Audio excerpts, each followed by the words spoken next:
Ayon sa kadudadudang certificate of payment na sinabit sa LTO, 24.7 million lang ang binayaran ng kada Bugatti owner. Pero kung i-compute ito, mahigit 207 million kada Bugatti ang estimated duties and taxes na dapat sana nakolekta ng gobyerno. Matatandaan sa Senate budget hearing ng Committee on Finance, tinanong ni Senador Raffy Tulfo sa mga kawani ng Bureau of Customs kung ang kumakalat ba sa social media na Bugatti Chiron sports car na inispatang pagala-gala sa Metro Manila ay nakapagbayad ng kaukulang buwis sa customs. Ang bawat isang Chiron ay nagkakahalaga ng $3 million o 165 million pesos at inamin mismo ng customs kay Senador Tulfo na wala silang record na ang dalawang high-end sports car na ito ay pumasok ng bansa.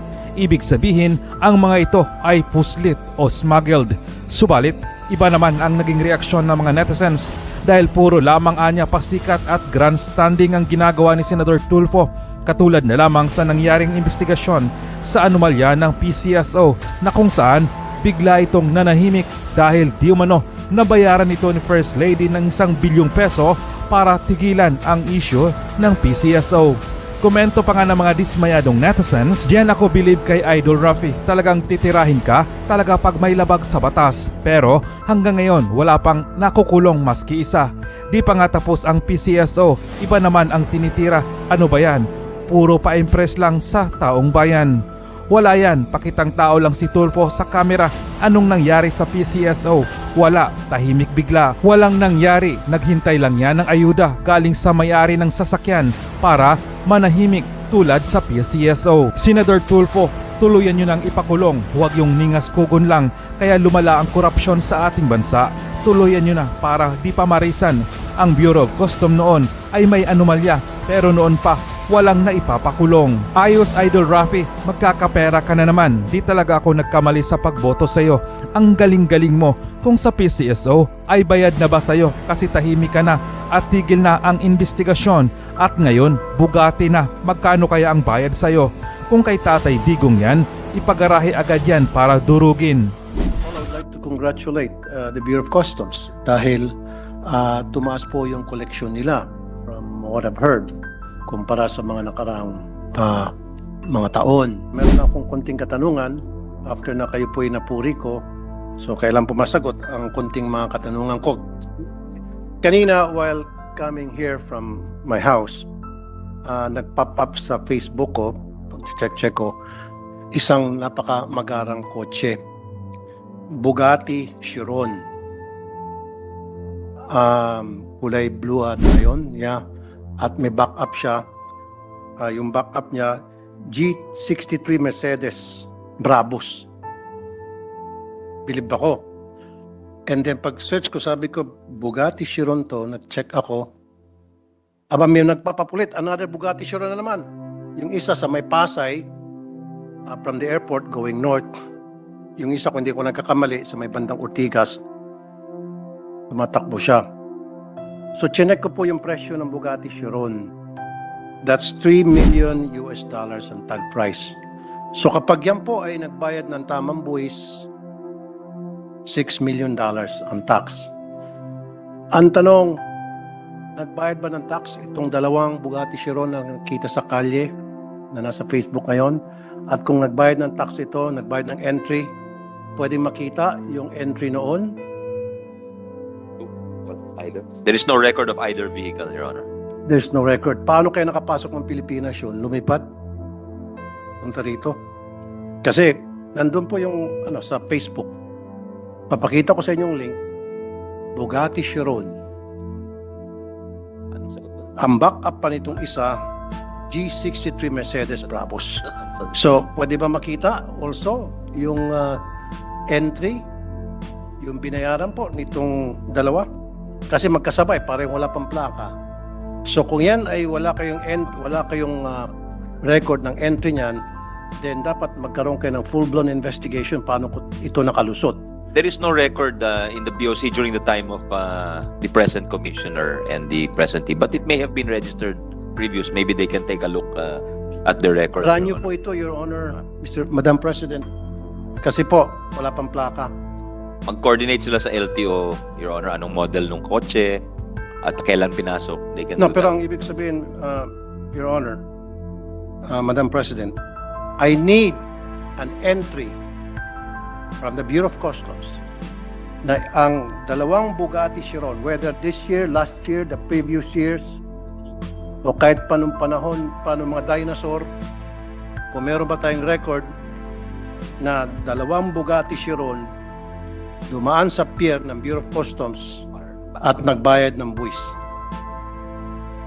Kasi this is a super luxury vehicles. Mas mahal pa ito kaysa sa Ferrari at Lamborghini combined. $3 million ang isa Tinignan nito. nila yung 2019 onwards, 2019, 2020, 2021, 2022, 2023. Wala pa ho. Walang record. Wala na- talaga. So Wala. therefore, ibig sabihin, ito po ay nakalusot. It's either misdeclaration or swing. Alin kaya doon? So there is a failure of intelligence dito. Declaration or what? A clear failure of intelligence. Magkano ho bang intel funds ng Bureau of Customs? Swing. What do you mean by swing, Your Honor? Swing, ibig sabihin, parang multo ito. Parang nangyari sa Bugatti, Chiron. Pumasok, yung misdeclaration at least, dumaan pa sa Bureau of Customs. Swing yung walang record. Walang record po. Ibig sabihin, Walang record ito. Pure smuggling ang tawag nito. Yung misdeclaration, pumasok ito, nagbayad ng buwis, kaya lang, konti lang yung buwis na binayad because na misdeclare nga. And then pagdating sa labas, nahabol, nakita sa mga papeles, through intelligence siguro, na oy, yung lumabas na ganitong kargamento with this kind of documents ng ganitong araw, eh, misdeclared items yun, habulin natin sa warehouse. Yun yung misdeclaration. Meron kayo record. Court stated. Wala ho talaga. So baka ito na yung sinasabi yung swing ho. So therefore, magkaroon dapat tayo ng full-blown investigation tungkol dito. You Now, could file, yes. We na, could- or bibigyan we ko could kayo ask ng them to tip dyan sa investigate. Bureau of Customs. Sa Port of Batangas, super talamak ang smuggling dyan ngayon.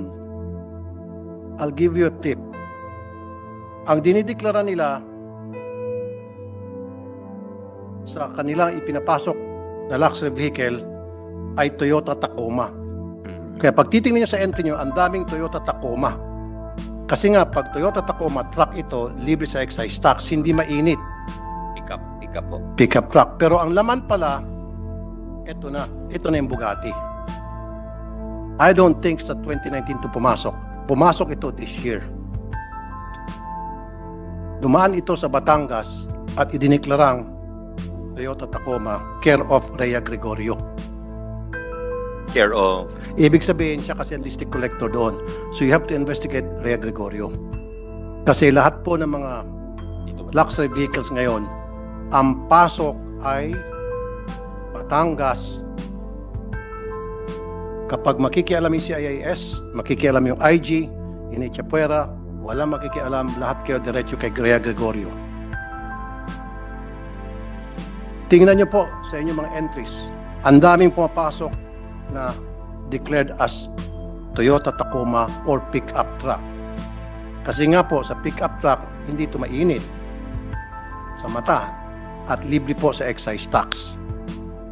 Noong 17 Congress, pinatanggal ata yung excise tax para sa mga truck kasi nga raw po utility vehicle to ginagamit daw sa panghanap buhay, which hindi naman ako mag-oppose. However, nakahanap ng buta sa mga smuggler para i-declare na truck ang kanilang mga luxury vehicles. So, I need a copy. I mean, paki-research lang po What documents would you like, Your Honor? All the na pumasok all the- na all the nag-file ng vehicles. entry itong Bugatti Chiron. Ito lang po muna ng dalawa. So yung mga Toyota Tacoma nakalagay. Yung Toyota Tacoma, tingnan nyo po lahat ng pumasok. Ilan Toyota Tacoma They ang will check, pumasok. Your Honor. They will check and get back to you, Your Honor. Now, kung hindi po ito dumaan sa Bureau of Customs, pag nakita nyo po itong Bugatti Chiron, siguro pwede nyo pong parahin. At hanapan nyo po. May karapatan kayo. Siguro get in touch with the LTO, Highway Patrol, parahin, and then hingian ng tax declaration. Pag wala, alam niyo na po siguro ang gagawin. They will do that, Your Honor. Diba? Siguro naman, pag may nakita kayo ng mga super luxury vehicles dyan, ng mga brand new, I don't know, come up with an MOA with some traffic enforcement agencies. Hanapan ng tax declaration. Make sure na para maging legit yung pull over kasi meron kayong hinahanap. That's a Makailan good idea, magbayad Your ng Honor. It's a very good idea to. They don't have one at the moment, but maybe you're right. They should have one with Okay. LTO. Good. Noong 2019, nasunog po yung Port of Manila building at based po doon sa investigation ng Bureau of Fire, arson daw po yon. Ano na po ang naging follow-up ng Bureau of Customs doon po sa dineklara ng Bureau of Fire na arson, yung pagkasunog ng building na yon. That building is very important. Yung laman noon. Nung masunog yon, marami pong mga dokumentong napakahalaga na kasama sa nasunog di umano. Nandoon po yung RCMG sa building na yon, Revenue Collection Monitoring Group. Ito pong RCMG, ito po yung legal service ng buong customs. Dito po sa office na ito nakatago ang lahat ng dokumento ng mga napila ng kaso ng mga taga Bureau of Customs. Ang lahat ng mga dokumento ng mga napila ng kaso ng mga smuggler na kung saan kasabwat ang ilang mga taga Bureau of Customs. Ano na po nangyari doon sa sinabi ng Bureau of Fire na arson? Meron bang ginawa na follow-up investigation ng Bureau of Customs? Kung arson yun, ibig sabihin, may nagsunog. According to the Commissioner, it's not them who's investigating it, but the NBI, Your Honor. FBI. NBI. NBI. Opo. Okay, nagpa-follow po tayo sa NBI. They will check on that. Pero gumawa ba ng internal investigation ng Bureau of Customs? Kasi bukod sa RCMG, nandun yung AOCG, Assessment and Operations Coordinating Group ng buong Customs. Nandun po yung surety bonds. Lahat po ito di umano nasunog. Wala ho bang kahadiyero man lang ang Bureau of Customs para ilagay itong mga sensitive documents at sinabi na lang na di umano kasama sa nasunog, especially itong mga surety bonds? How is it being kept? Ngayon, paano yung pinikip yung records? Now, they have the year before that, there's a certain Rhea and Dino, may malaking kaso sila tungkol doon sa mga missing na container na bigas.